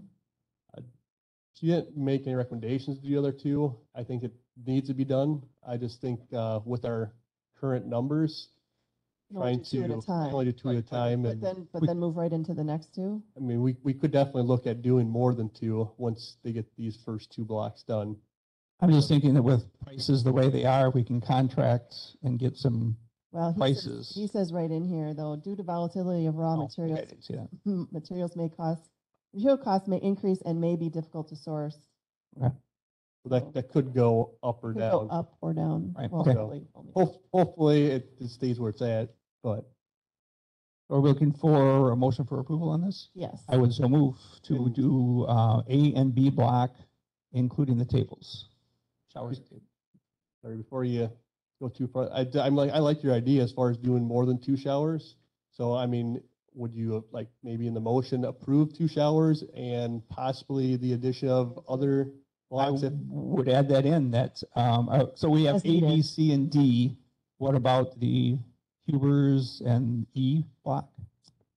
I mean, they're all gonna need to be done at some point. Obviously, everyone knows that the jail's pretty old, and there's definitely room for repairs for all of Although those. we probably should think about whether there is anything else Yeah. that, before we do ones that aren't as bad, is there anything else we need to, maybe what we need is kind of a list of what are the biggest needs in the jail before we spend it on showers. I agree, I Right. agree. I would say the A, B, and then Sure. with the tables for sure. I would ask that the jail inspector take a look at C and D, and if they need to be done. He we'll does get look done. at them, Does. and he looks at all of them. So I So- would say just get all 4 of them done, to be honest. A, B, C, D. That would be my motion. So would you be open to amending that slightly, a friendly amendment in that investigate doing C and D and potentially other Yes, I would. needs of the jail? Yes. Because I think we really do need a list of kind of like what are the big things we're getting. I know we replaced events. That was the other thing in the, Yep, and that was taken care of. I just saw the Yep, bill for yep, that. the bill was on there. I was Yeah. wondering if you guys are gonna catch it. No, I saw it. At least I assumed that was what it was That's what for. for, yes. So then the motion would be to complete cell blocks A and B, including the table, shower and the table, and then Tables, yeah. tables, and then to investigate C and D. Or any other or need. any other needs and bring it back to the committee. Yes. How's that? Do you accept that? Yes, Supervisor Weiss, go ahead.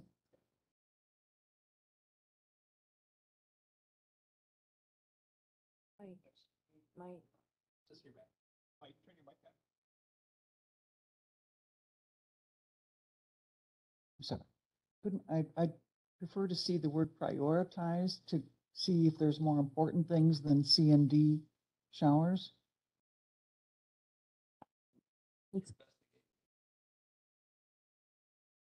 Or is that Yeah, I changing mean, the whole- you guys get the gist, right? We get the What- gist, yes. What we're looking for. We'll do the A and B, and then we'll see what we need to do for the future of the other jail. We'll prioritize the remaining Thank you. showers. I think, I mean, it's likely that will the showers even be done by our next meeting, No. right? So, you know, in between now and then, you can be looking and we can have another conversation. So that would be a future agenda item. Okay, That sounds good. all right, so any other discussion on the motion? All those in favor signify by saying aye. Aye. Aye. Opposed? All right. So go ahead and for sure get the first two done, and then we'll. All right. So that brings us to item number 13, radio tower project update.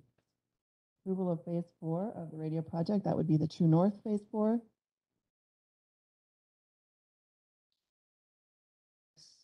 Just gonna pull it up here, let me.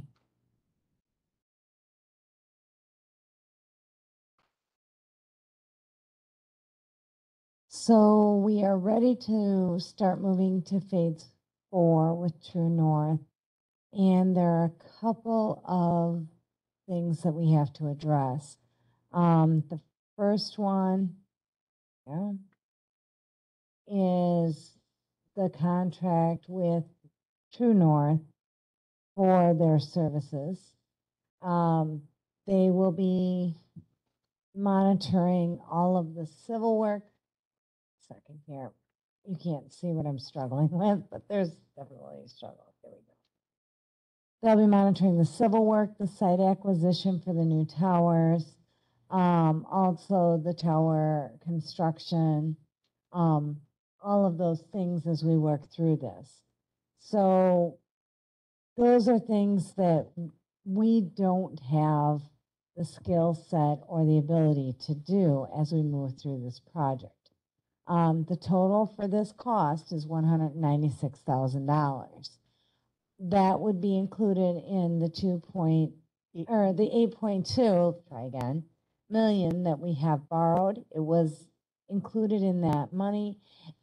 It's just a piece of that. We would not be paying this all up front. They bill us in monthly increments as work is completed. They are never paid in advance.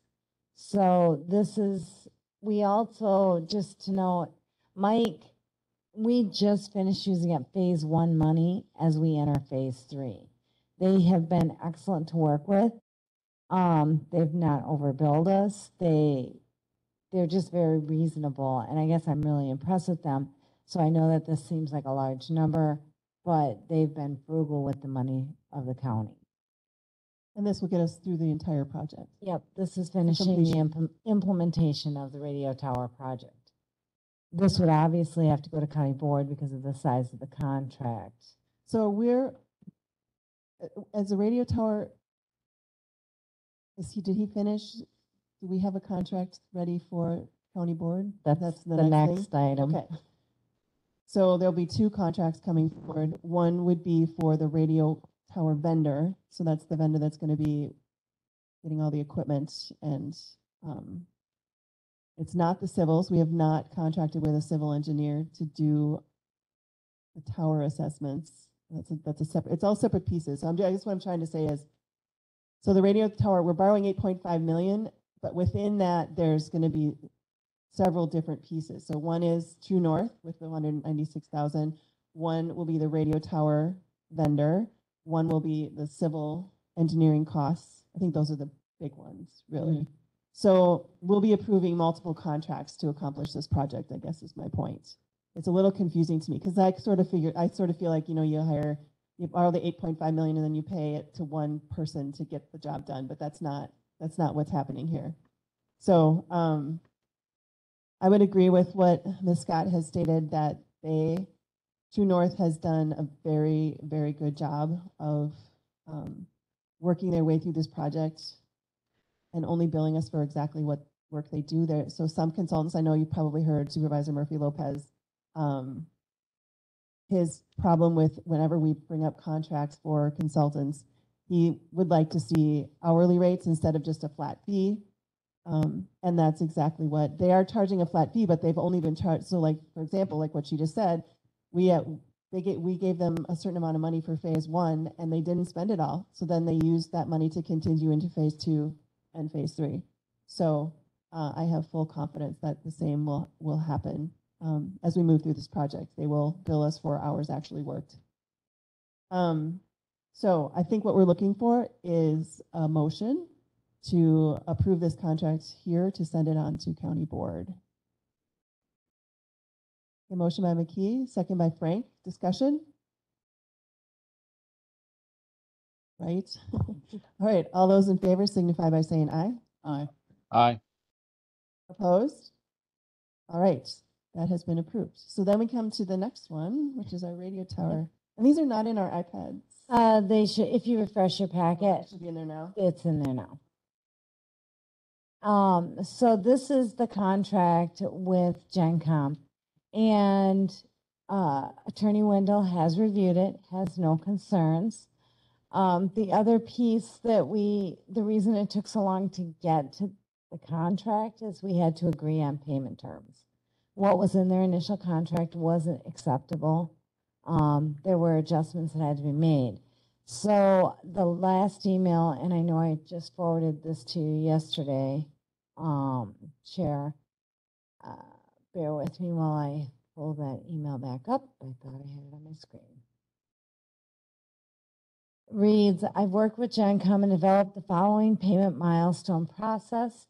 The down payment will support GenCom installing the new radio consoles this fall and will be the only payment in 2022 for the county. Based on the contract total of $2,757,688.45, the payment would be $413,653.27.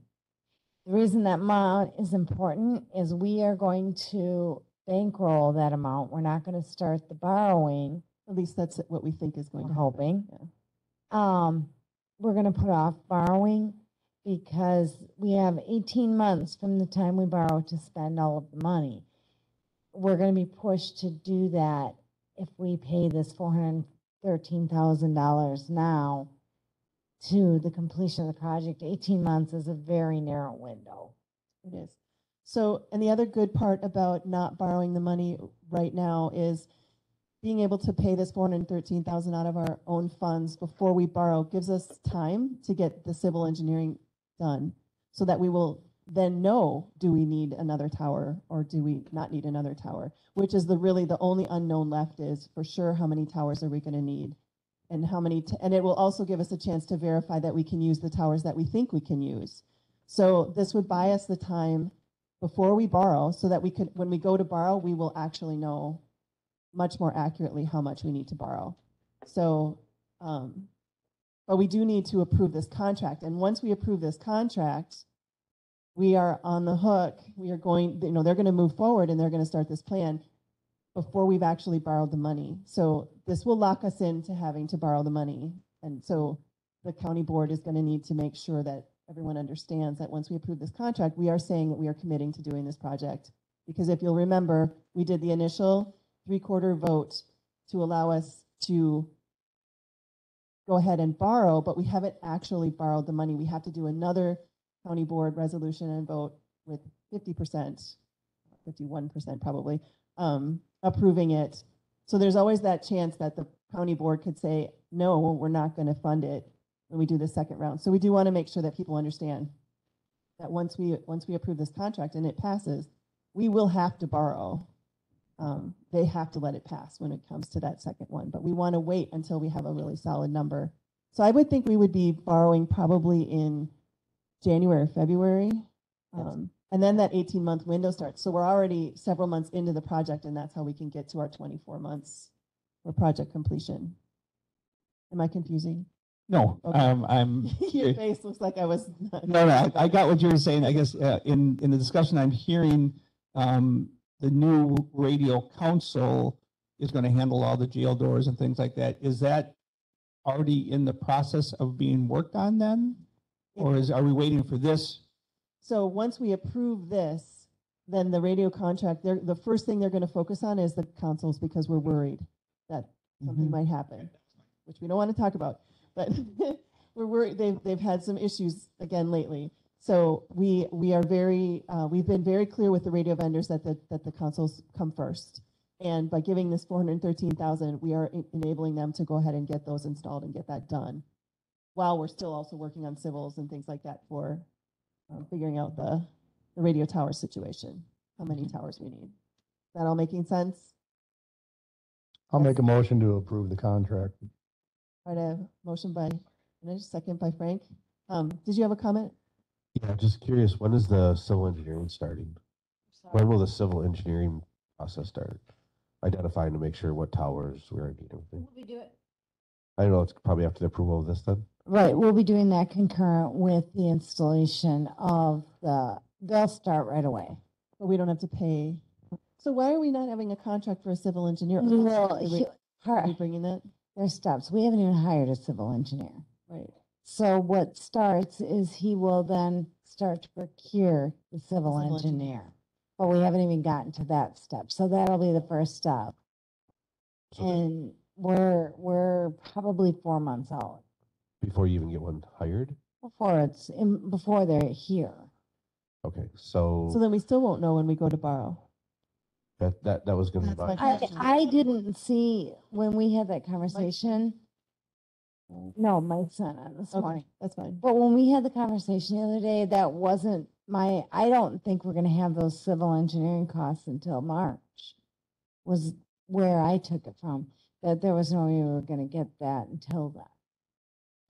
So we still have some logistics to work out as far as, I mean, either way, we need to delay when we borrow, because the 18-month window is not enough. We know this project's going to take at least 24 months from the day we get started,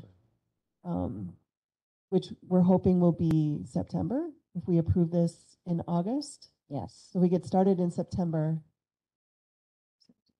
So yeah, we don't want to be borrowing the money until probably March, at least. Which by then, hopefully we can have the civils going. Correct. The question will be is, will the civil engineers require the payment up front? In which we Well, don't have. and the when they- civil engineer is gonna be the cheap part of that. It's the assessment of the towers that costs, Right. because they have to actually They're- physically do right. things to the towers, right? Mm-hmm. yeah, they'll take. Climb up there and they'll weigh take- them and do Well, all they'll take exact reflective measurements. And then we'll of have to everything. purchase land and we'll have to build the towers. Part of that is all part of the civil. Okay. So complicated. So one last question, if I may. So when that goes out to secure whatever civil engineer you're going to get, will we ensure, or could we ensure in there that they will also do it at a minimum 2 presentations to all of the entities that will be on this radio system once they've had the chance to do the study, so that Tell us what they found. Yeah, What yeah. we need. I don't. Yep. Is that, well, when we get to that I mean, we can put that in the contract when we get to a We contract. can with the city. attempt to do that. My concern is that we have done how many meetings and had very low turnout. Yep. Well, we've also had a lot of feedback from chiefs of different departments that are concerned about coverage in certain areas. This puts that to bed. Right. At least you made the effort. If they show up, they show up. If they don't, they don't. At least you made the effort. Yeah. I mean, when we get to the contract part, we can certainly make sure Mike, because I'm assuming Mike would work on that contract as well, Yes. right? Mhm. That's what we're paying it for. Okay. Yeah. All right. That's part of the other. Okay. So we have a motion and a second. Any other questions or discussion on approving this radio? So this number came in where we expected it to come in, correct? I mean, the number it went down a little? It went down a little. So that's good news. Still a lot, but it's good news. All right. So are we ready to vote? All right. All those in favor signify by saying aye. Aye. Opposed? All right. We have an approved, so it will go on to county board from here. Administrator Langrick, I see you turned your camera on. I Did you have just a had a comment? a comment to share in regards to the borrowing. I did reach out to our our public advisor, Carol Worth, in regards to the funds. And yes, we can still look at an option of doing a phase financing with multiple bondings. And I also let her know that we're going to hold off on borrowing. So we've kind of put the stop then on gearing things up for September, as we were kind of already in the midst of kind of finalizing the official statement. So that's going to be put on hold. I recommend that we try to coordinate a meeting again in the next week, to probably have myself and Carol, MIS, and Sheriff, and if you're available, Madam Chair, to reconvene again to have an understanding of that timeline, and working with Mike on when the payment dates are arriving, so that we can again understand on that timeline when funds are going to be expected in payment and what those amounts are going to be. Thank you, Madam Chair. Administrator Langrick, did you talk with the treasurer to make sure that we would have access to, in this case, $413,000 out of our funds to cover the first payment?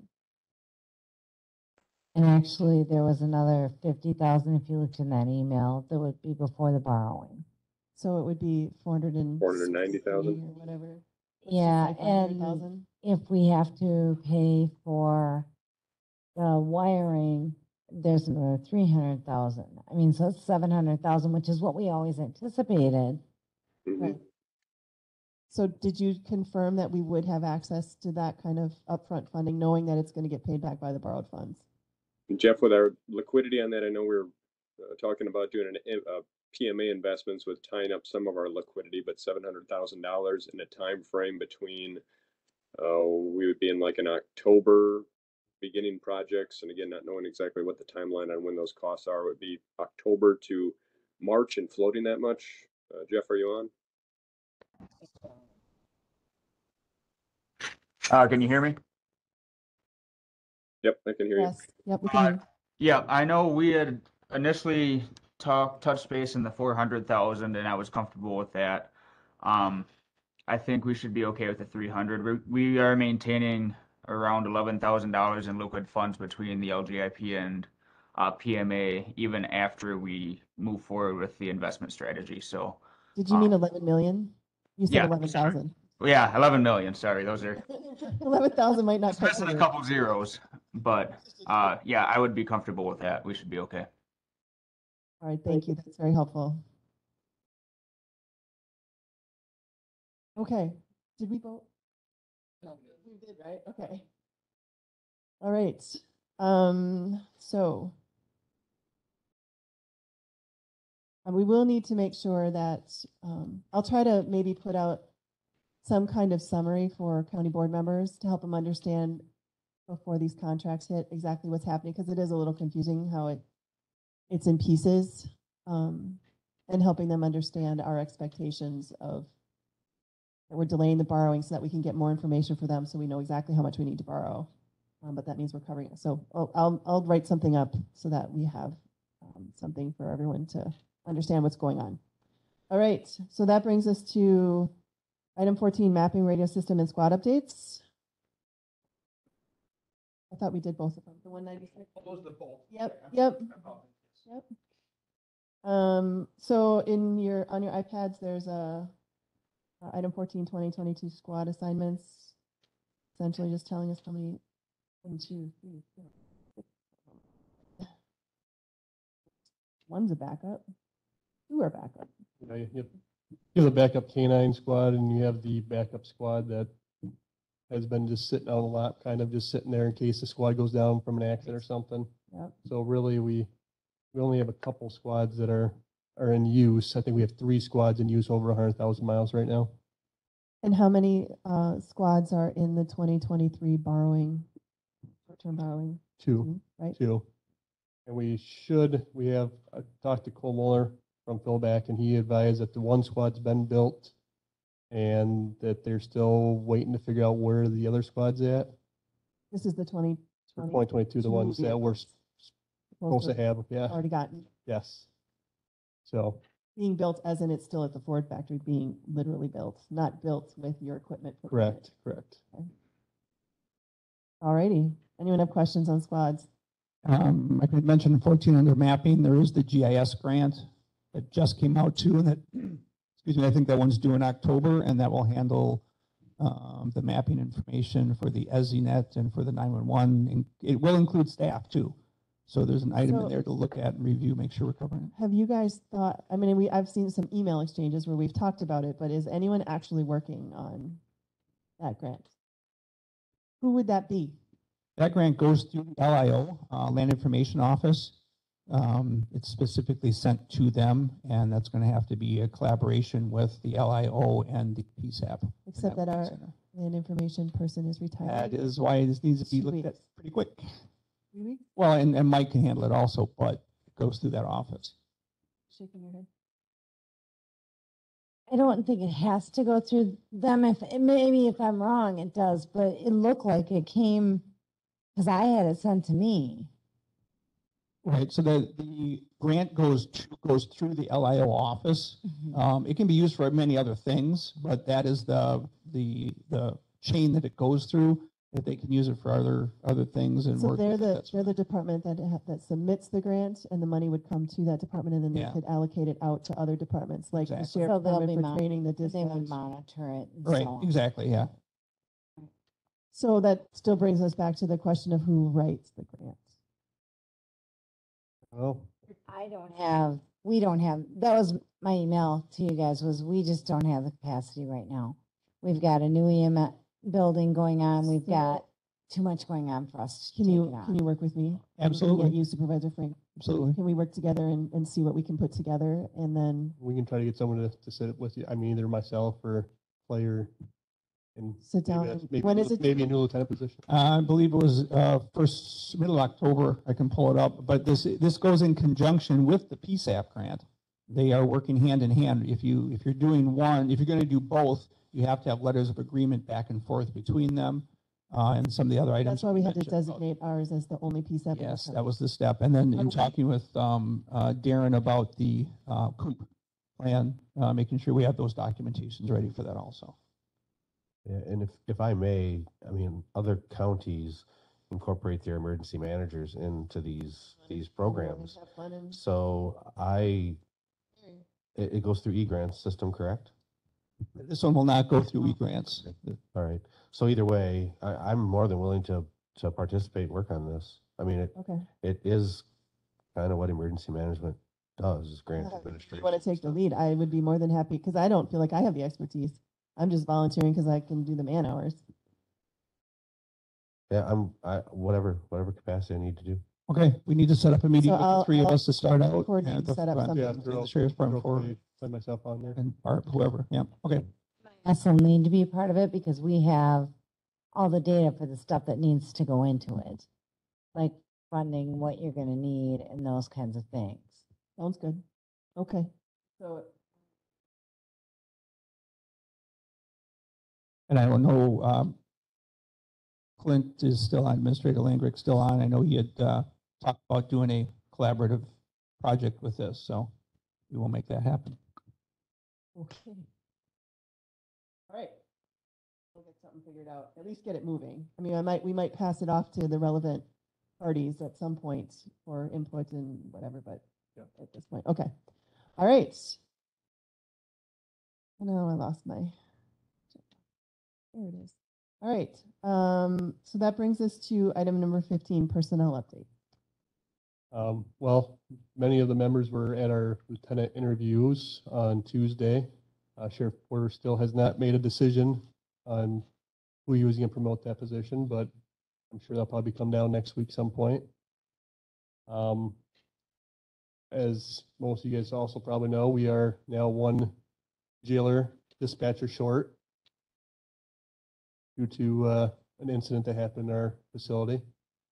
So we're gonna have to start looking for a new jailer dispatcher to fill that position. We did at the last meeting that we had for public safety, we did hire a casual position.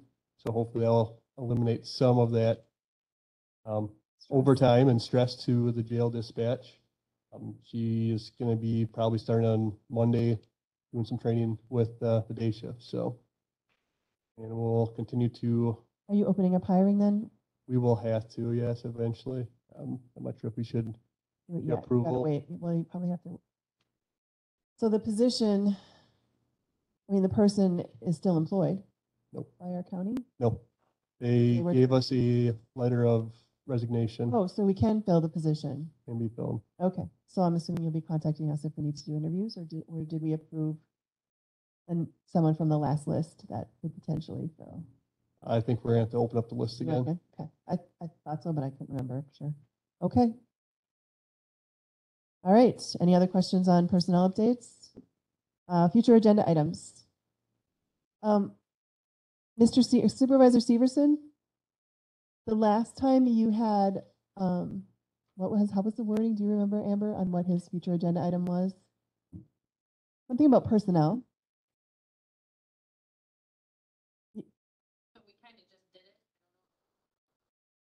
Right. So Supervisor Severson, did you have the last month you had a future agenda item that was, I think you called it personnel updates. So is that what you had in mind, where they just give us an update of where things are at in the department? Or was there something more specific you were looking for? I don't know if he's. Not to interrupt you, Madam Chair, but at the same time, I guess I should bring up the fact that Deputy Mo is still on his leave, his retirement leave, for the road. We have Chris Shilgen, one of the road deputies, recently hurt himself at one of the trainings, so he's gonna be out. Hopefully it's not long-term, but it's at least a week. He's gonna be out with a partial hamstring, either tear or strain. And we are still short with Deputy Innocent with some medical issues. So we're currently working three short in the road and one in the jail. And so we approved, I don't know what his title would be now, Dane Knable as a casual. Correct. He still needs to submit an application to make it official, but he said that he's on vacation. When he returns, he was gonna. So will he be able to fill in some of the strain there, or what was the potential? I think it sounds like he would be willing to do transports and possibly some shift coverage if needed. Okay. So when he gets back, we can try to eliminate some of overtime with that. Right. Because we don't have any open positions that we're looking to fill right now. We only have people who are out. Correct. Okay. Supervisor Severson, I saw you flash on the screen there. Did you want to make a comment? No, I just wanted to let you know that I was still attending the meeting. Okay. Did you hear my question? I was just wondering, so last time you'd put on the future agenda items about personnel updates, and I guess we just wanted a little clarification of what you were looking for from the sheriff. Just to see who was out on sick leave, any absences, I guess, like far as like terminations, sick leave, temporary people that you've hired and stuff like that. Okay, so basically what they've just told us is good. Yeah. Okay, good. All right. So is that it on? Yeah, I realized after I looked at the agenda too, I looked at the last month's notes. You had talked about keeping up with the new jail for future agenda items too. So right. We as far as our evaluation of, yeah, and I do have a little bit of update, so I won't talk about it now because it's not on the agenda, but we should Make put that sure on. that I was on forgot there. about that. So- Anyone else have future agenda? Yeah, future agenda, if you would add on the Wisconsin Counties Public Safety Steering Committee. There's a bunch of legislation coming out. I'd like everybody on here. that? I am. I wanted to be on that. I had to go on the ag and land use one. Oh, sorry. It's so boring. This one was not boring. I know, I heard. Quite interactive. Yeah. Okay. Any other future agenda items? Oh, I know. I do believe we might be due to have our annual update on animal control and the humane officer. If you want to bring Investigator Johnson in just for a quick update to let us know that where things are at with our contracted person as well as his own cases and whatever. Okay. I mean, correct me if I'm wrong, but I think it's been in the summer every year, and I don't think we've done it in a while. So I mean, I think yearly is enough unless there's some really critical issue that comes up. All right, item number 17, adjournment. I'm going to entertain a motion to adjourn. Finish Frank. All those in favor signify by saying aye. Aye. Opposed? All right, we are adjourned. Thank you, everyone.